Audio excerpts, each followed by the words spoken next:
Espero que todos estejam, né, bem, gozando de plena saúde, né, e animados, né, para nosso último módulo, tá? Nosso último módulo.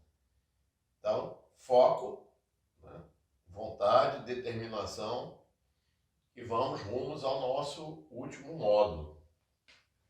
Ó, o último módulo nós vamos tratar sobre equações do primeiro grau. Mas antes, vamos definir o que vem a ser uma identidade. Não é aquele objeto que nos identifica, não, né? Tá certo? O que é identidade? A identidade, ela é uma sentença matemática, quer dizer, é uma sentença matemática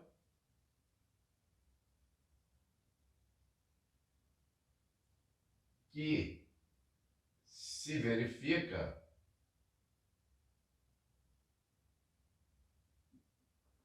para qualquer, né? No caso de uma variável só, para qualquer valor da variável. Poderia ser quaisquer das variáveis, caso fosse mais de uma variável. Isso pode acontecer, tá bom? Então, vamos ver aqui um exemplo do que é uma identidade. Vamos aproveitar o que nós vimos. Todos nós já temos na cabeça que quando eu tenho a expressão x mais 2 ao quadrado, certo? Isso, desenvolvendo, isso é igual a quem? A x ao quadrado mais 4x mais 4. Nenhuma novidade para quem vem fazendo todas as aulas direitinho. Então isso aí é o que eu chamo de uma identidade. Por quê? Ela não depende do valor de x para ser verdade, né? Se você, por exemplo, der o valor x igual a zero, você vai ficar com zero, substituindo aqui, né? Mais 2 ao quadrado. Isso é igual a zero ao quadrado. Mais 4 vezes zero, mais 4. E você vai constatar que você vai cair numa sentença verdadeira. Você vai cair em 4 igual a 4, que é verdadeiro. Certo? Mas isso não depende do valor do x. Se eu tivesse dado a x, por exemplo, o valor 1, isso também iria se verificar. Você vai ter 1 mais 2 ao quadrado, substituindo 1 ao quadrado mais 4 vezes 1 mais 4. E você vai chegar à conclusão que isso vai dar 9 igual a 9. A sentença é verdadeira. Então nós estamos diante de uma identidade, tá? Isso é verdade para qualquer valor da variável ou da incógnita, como você queira chamar. Muito bem. E aonde entram as equações nessa história? As equações, elas também são sentenças matemáticas. Só que a diferença é que elas se verificam para determinados valores das variáveis. Não são todos. Percebe? Então a diferença da identidade para as equações é enquanto as identidades são verdadeiras sempre, as equações serão verdadeiras para determinados valores das variáveis. Então a gente pode dizer que é uma sentença matemática também, tá? É uma sentença matemática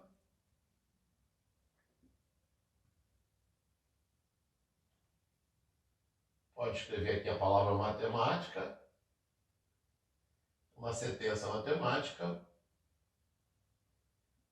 que se verifica para determinados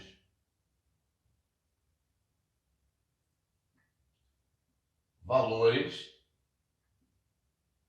valor ou valores, né, da variável.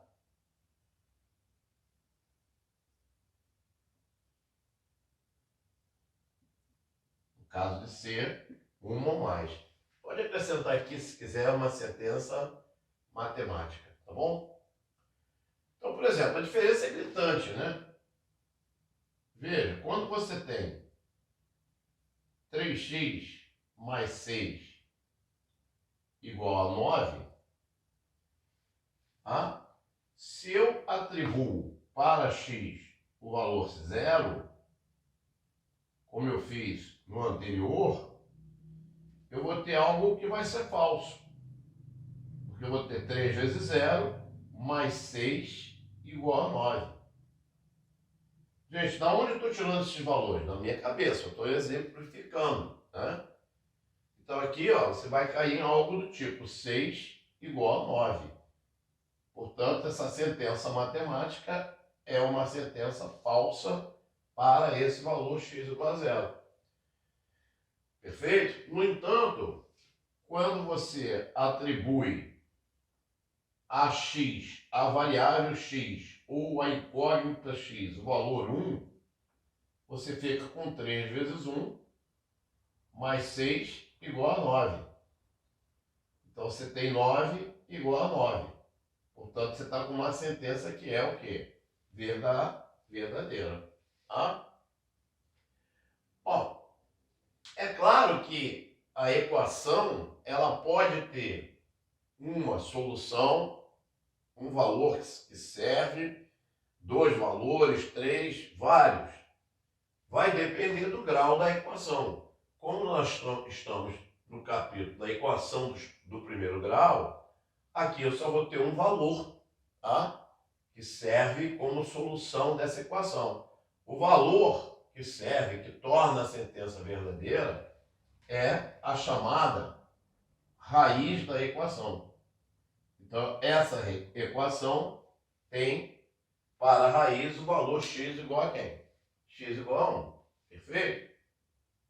Deixa eu dar uma olhadinha aqui, ver se está gravando direitinho.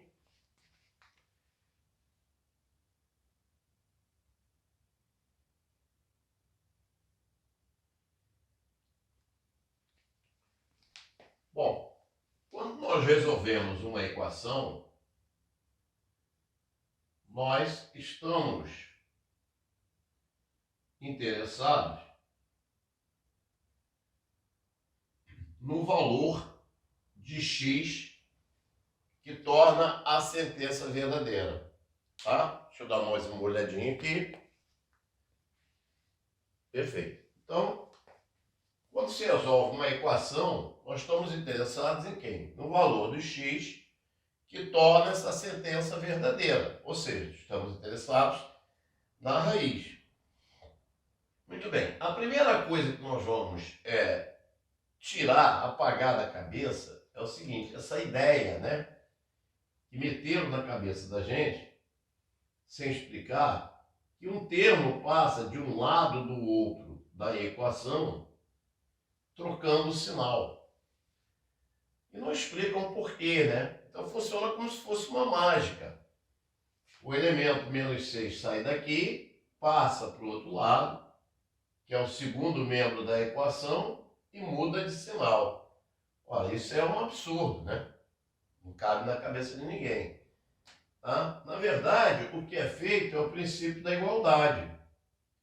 Quando você tem uma igualdade, essa igualdade ela não se altera quando nós somamos, né, aos dois membros da equação uma mesma quantidade.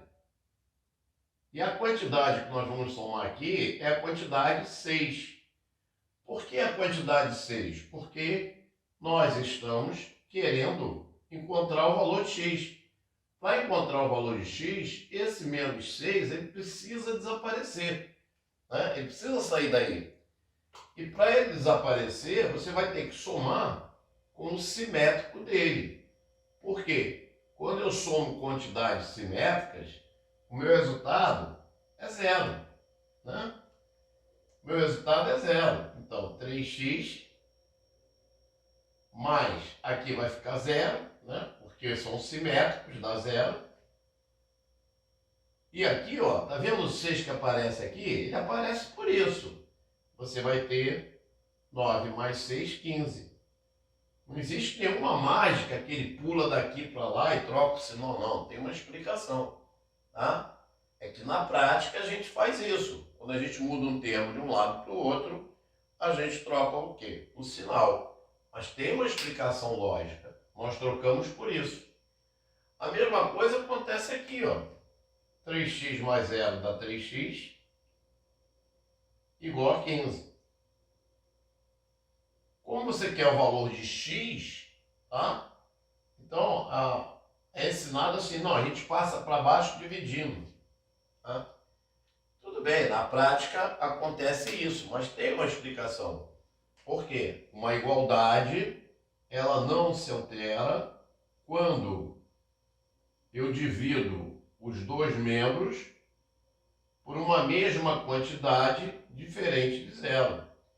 E a quantidade que eu vou dividir é a quantidade 3. Por quê? Porque eu estou interessado no valor de x, de 1x. Então, para encontrar 1x aqui, eu teria que dividir por 3. Tá? Para ficar 1 vezes x, e 15 dividido por 3 dá 5. Como 1 é elemento neutro da multiplicação, isso acaba dando x igual a 5. Então, tudo tem uma explicação lógica. É que na prática a gente faz o quê? Quando muda de um lado para o outro, troca-se o sinal. Mas tem uma explicação por que troca.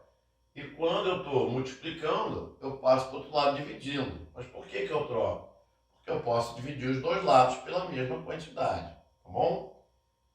Uma outra coisa importante é que quando você resolve uma equação, você tem que olhar quem é o universo que você está resolvendo essa equação. O que quer dizer isso? Quer dizer o seguinte, eu quero saber, né, o valor de x que torna essa sentença verdadeira, sabendo que x é um número natural. Então, o universo é importante, porque se aqui tivesse dado, por exemplo, menos 5, e o universo fosse os naturais, não teria solução. Por quê? Porque menos 5 não é natural. Agora, na maioria das vezes, não se fala no universo. Quando não se fala no universo, nós consideramos sendo o conjunto mais amplo, por enquanto, que é o conjunto dos números reais. Mas, para ser rigoroso, eu teria que dizer, né, qual universo que eu estou resolvendo aquela minha equação. Tá? Então, vamos lá ver mais um exemplozinho. 2. 5x menos 10 igual a 2x mais 5. Digamos que eu queira resolver isso no conjunto dos números inteiros. Então aqui serve zero, negativos, positivos. Só não serve, por exemplo, frações, que não são inteiros. Tá? Bom, agora se a gente quisesse, agora a gente já sabe por que esse 2x ele vai sair daqui. Porque eu vou somar menos 2x aqui e vou somar menos 2x aqui. Vou fazer só mais essa, depois a gente vai fazer automaticamente. Na prática, é isso que acontece, ó. 5x, aí se somou menos 2x aqui, e para não alterar a equação, a mesma quantidade somada lá. Por que foi menos 2x? Porque eu quero eliminar esse 2x daqui. Qual a maneira de eliminar? Somando o simétrico dele, que é ele com sinal trocado.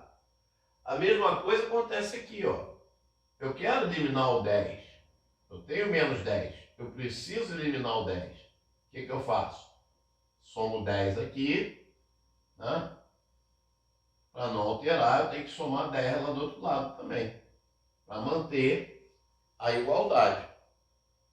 Aqui você sabe que vai dar 0. Você vai ter 3x.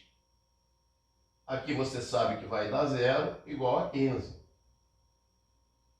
Aí, dividindo os dois membros por 3, você vai encontrar a raiz da sua equação. Daí, ó, 3x dividido por x vai dar x. 15 por 3 vai dar 5. Como 5 é inteiro, está perfeito, está tudo tranquilo. Ah, professor, posso continuar fazendo como eu fazia? Pode, pode. Você só tem que entender, né, que isso não é um passe de mágica. Existe uma lógica atrás disso. Mas na prática a gente pode continuar fazendo tudo. E nós vamos fazer isso. Tá? Quando eu passo de um lado para o outro, eu troco o sinal. Primeiro, tudo que tem variável vai para um membro. Tudo que não tem variável vai para o outro. Quando eu passo de um lado para o outro, eu troco o sinal. Mas sabendo que existe uma lógica. Tá legal? Deixa eu ver se está gravando aqui.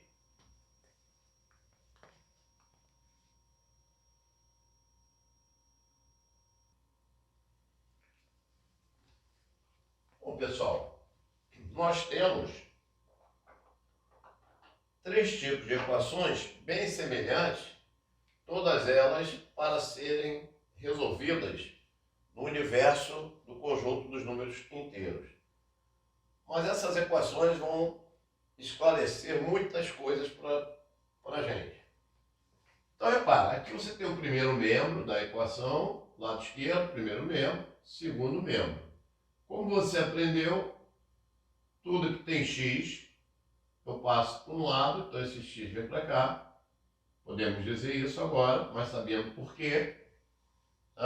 3x menos x é igual a 12. Esse menos 1 vai para lá mais 1. Então, 2x igual a 13. E, portanto, x vai ser igual a 13 meios.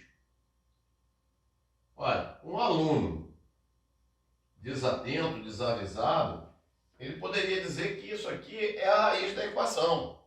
Mas não. Não é a razão. Não é a raiz da equação. Essa equação, ela é impossível. Por quê? Porque ele pede para que se resolva no universo dos números inteiros. Como isso aqui é um número racional, né? Isso é uma fração que vai dar origem ao decimal 6,5, que não é inteiro.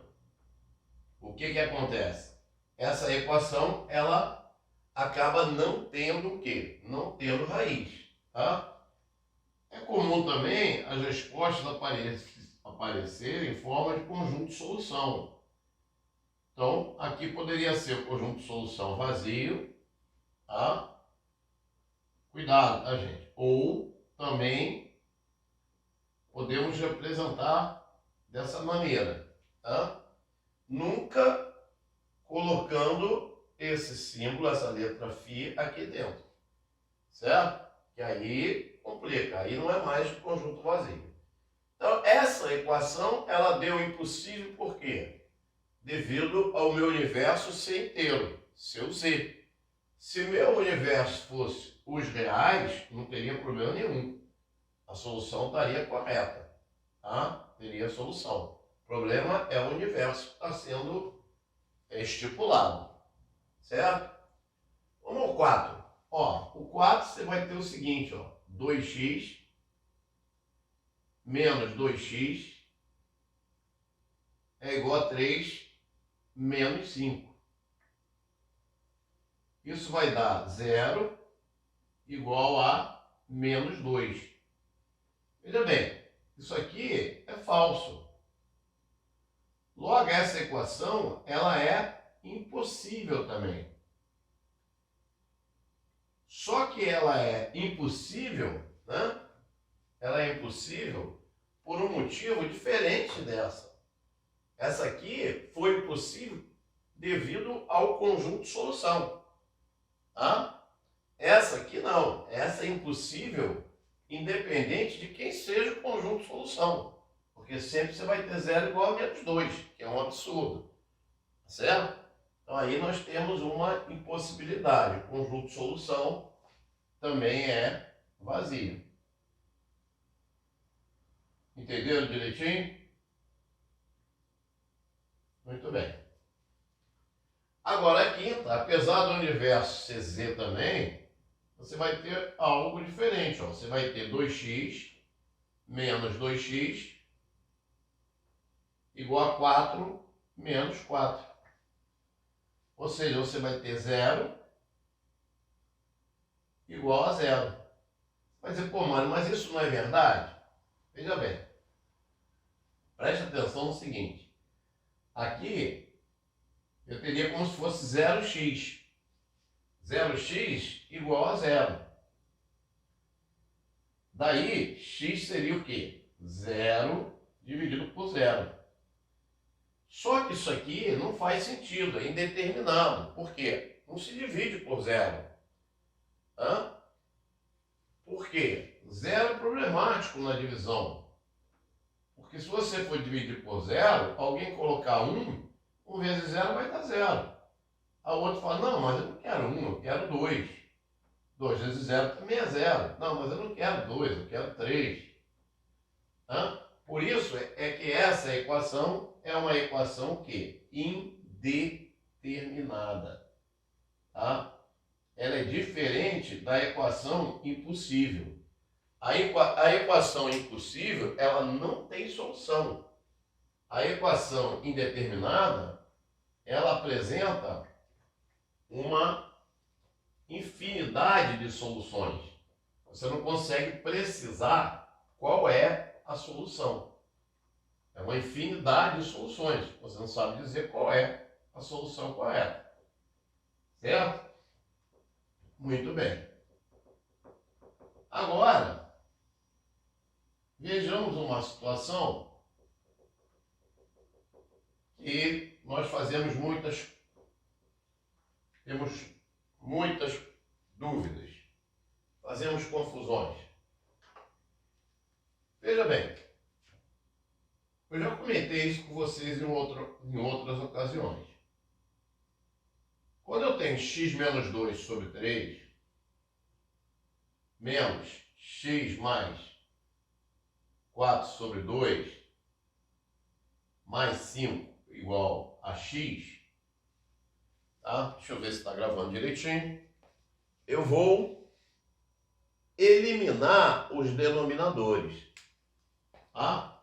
Então veja bem, nesse caso, digamos que o universo seja R, seja os reais. Maior conjunto que nós estudamos até agora. Ora, aqui a gente elimina os denominadores. Como? Da mesma forma, através do MMC.